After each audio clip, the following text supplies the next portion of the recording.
హైదరాబాద్లోని మాదాపూర్ పోలీస్ స్టేషన్లో సోమవారం రాత్రి భారీ అగ్ని ప్రమాదం సంభవించింది. తనిఖీల్లో సీజ్ చేసిన గ్యాస్ సిలిండర్లను స్టేషన్ వెనుక పోలీసులు భద్రపరిచారు. అయితే సోమవారం అయోధ్యలో బాలరాముడి ప్రాణ ప్రతిష్ఠ సందర్భంగా ప్రజలు దీపావళి జరుపుకున్నారు. ఇంటింటా దీపాలు వెలిగించడంతో పాటు పెద్ద ఎత్తున బాణాసంచా కాల్చారు. ఈ నేపథ్యంలోనే పోలీస్ స్టేషన్ సమీపంలో బాణాసంచా పేల్చడంతో నిప్పురవ్వలు ఎగసిపడి పక్కనే ఉన్న చెత్తకు మంటలు అంటుకున్నాయి.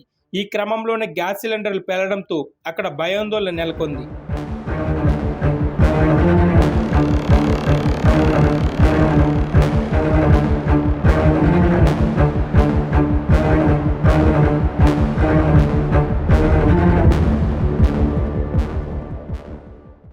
పెద్ద ఎత్తున మంటలు చెలరేగడంతో ఆ ప్రాంతమంతా దట్టమైన పొగ అలుముకుంది. దీంతో పోలీసులు వెంటనే అగ్నిమాపక కేంద్రానికి సమాచారం ఇచ్చారు.